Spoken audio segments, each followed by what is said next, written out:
attempts to finish the fight meant that you deserve the decision?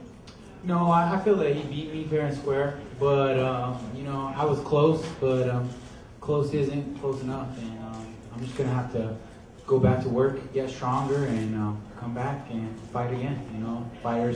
All the fighters go through their losses, and this happens to be my second loss, and I'm just gonna come back stronger. It's the only way I can take it. Did you feel like his strength, his ability to kind of control on the ground was the difference then? His strength was once he got slippery, it kind of made it easy for him to pull out some of my submissions, and I give John all the credit tonight. I went in there and I fought hard, and it wasn't my night, and it was John's night, and I give him the credit. I hope he goes and has a lot of more success in the future. I know I want to come back strong. I'm contemplating in my mind whether I'm going to drop to 55 or not, because I really am a smaller welterweight, but it's either that or start powerlifting and get a little stronger, because I did feel a little bit not as strong in there as I should have been. So there's always game plan too. I could have boxed more. I should have scrapped a little more, but hey, that's the way the fight went down. Yeah. Will this continue to develop more of a need for a new scoring system or something that wasn't based on hands only? Is that something that's in development, or is that something that's way down the line? This sport's 7 years old, realistically. I mean, it's been around since '93, but what we know today, it's been around for 7 years. It'll be 7 years this January. There's a lot of problems. There's a lot of, everybody was so crazy over the Bisping-Hamill decision, and, you see it tonight. When you're watching these fights, and one's a split decision, and everybody watches fights differently, and you're sitting there going, how the hell could this be a split decision? Or, it happens every time. That's why I said when we came back from England, and the Americans here were like ready to lynch me, we were there at that fight, and I thought Hamill won the fight, but it wasn't one of those decisions that I was like, oh my God, what's going on? This is crazy. Everybody looks at fights differently. Everybody scores them differently, and there's going to be a lot of bad things that happen before we get this thing straightened out. It's going to take years. It's going to be going on long after I'm gone. Hey, John, Neil's been waiting for. Go ahead, buddy. Thanks, Keith. What was going through your mind at the end of the first round, and did you do anything to change the tide? No. Like I said before, I was just like, man, he hits hard, because every time he touched me, even if I blocked it, I kind of zoomed out a little bit. But I think at the end of the first round, I started to see some openings, and I felt I started to turn the tide a little bit. Just a couple little moral victories I felt that I had, and I saw him getting tired a little bit. So I was pretty confident going into the second round of that fight. And Chuck, did you manage to hit him with your best shot? You seemed to be frustrated as the fight wore on that he was taking it. No, I don't think I caught him. He was moving around pretty good. I thought I kept seeing the opening, and I couldn't get to it because of the frustration I was in. I saw something I thought I could get to, and I just wanted to see it right. So, he did a good job moving around. Chuck, how much of a layoff do you plan on taking after this? After the Rampage fight, you said you took a week off. Now, you're off the second loss. I don't know. I'll figure it out when I get home.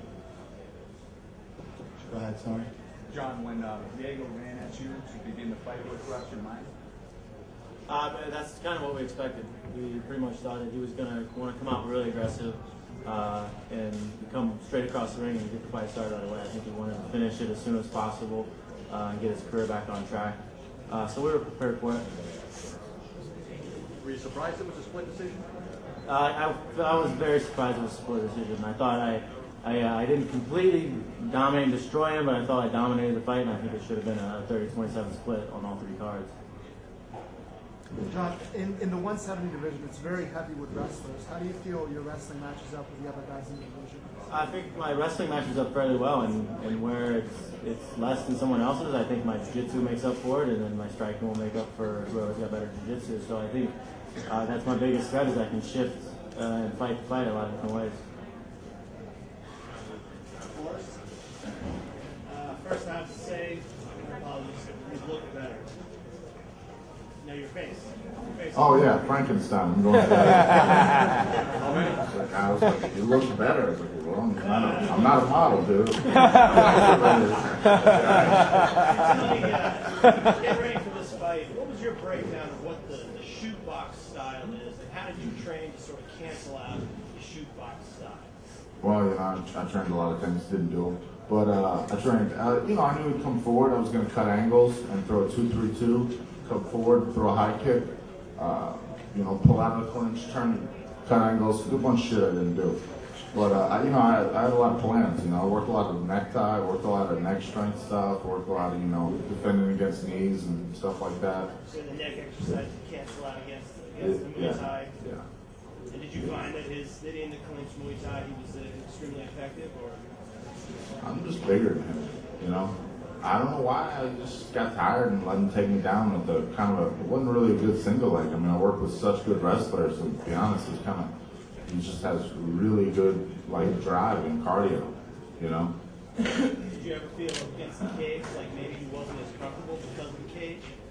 I almost got him there in the beginning, and then I stood up because I'm a moron. I don't know. I was doing that.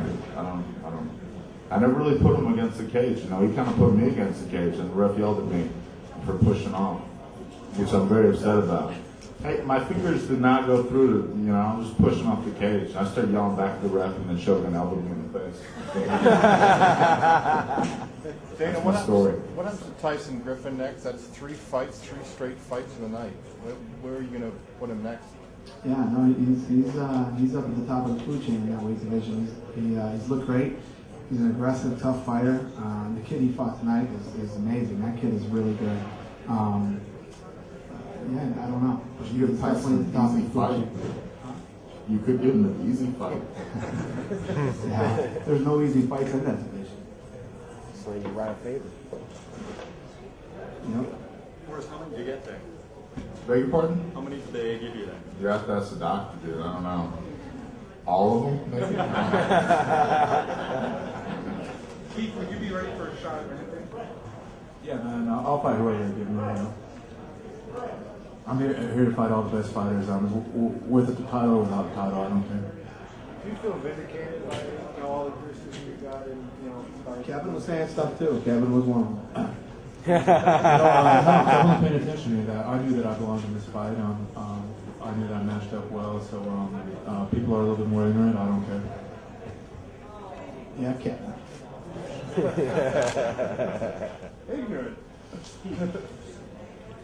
Would you be interested in fighting Houston Alexander at this point? Yeah, it looks like he's a real deal. Looks like he's going to be around a while, so that fight might happen sometime. Okay, where do you think where do you put him? Keith? Houston, where does he go? Houston Alexander? Yeah, I'm telling you, man, the division is interesting right now. There's so many guys, and all the guys that are supposed to win, and the guys that were, the top of the division right now. It's a very weird time for the 205-pound division. A lot of interesting matchups. Forrest, what is different with you since the loss to Jardine? It's funny you bring that up. I was just thinking, that's not a good matchup for me. Keith did knock me out. Like a chance to at least attempt to return the favor. Forrest, do you think that one day that Randy got to train with Wendy, do you think he was able to take a lot from that one day of training with him to transfer that to you, to give it a shooter box style, not to go against that? I think that was like an advantage for you. Did you learn anything from that? No, not at all.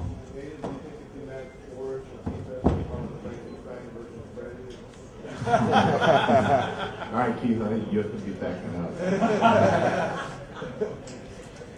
I think I get cut before I step into the ring sometimes.